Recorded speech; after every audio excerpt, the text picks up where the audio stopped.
Hi, I'm Huzefa Rangwala, and I'm actually one of the founding partners at Muse Lab.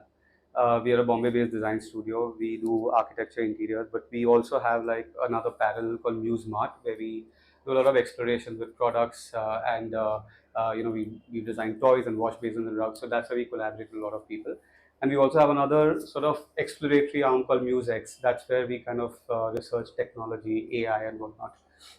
Uh, so um, I did study. I did my master's in the U.S. After my undergrad with Nitin actually at the Academy of Architecture, and I think ever since we started our practice, for us it's always been about design and scale. I mean, or even without a certain language or a certain aesthetic in mind. So we've always been exploring different isms in architecture or different scales.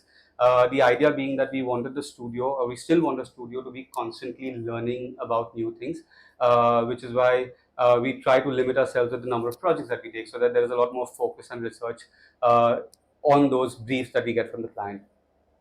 Now, when it comes to design and art or art and design, for me, again, it's my personal take that I kind of feel that the two are very, very different. The reason being because I am an architect by profession, so obviously the designer me will speak first. And design for me is obviously it comes as a brief from a client.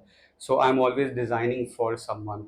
And like most of you have already established, that art is something which is very personal, right? It's something that I would create from within, and the intention of someone liking or not liking is not paramount. What is important is my own satisfaction.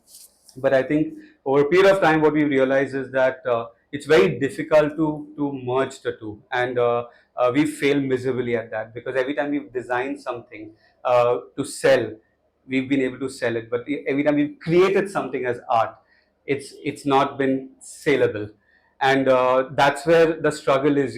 So the architect in me is kind of not allowing, let's say, the artist in me to come out in that sense. But which is why I think we've consciously kind of made that or taken that route of design more than being over art. The other thing is that a lot of times we kind of, as architects or designers, we fool ourselves by saying that we've created functional art, and in the sense that making furniture which is as good as art, or which is more like a collector's piece and things like that. But I just feel like it's a way to kind of just console ourselves that, okay, like because we are not, or because I am not able to, let's say, create something which is for me art, because when I create art, I'm also creating with a point of view of eventually selling it, and that is where I sort of I'm a failure as an artist, because that end goal is always like I need to sell it. But I don't think that a lot of the artists who are actually doing that are doing that with the end goal.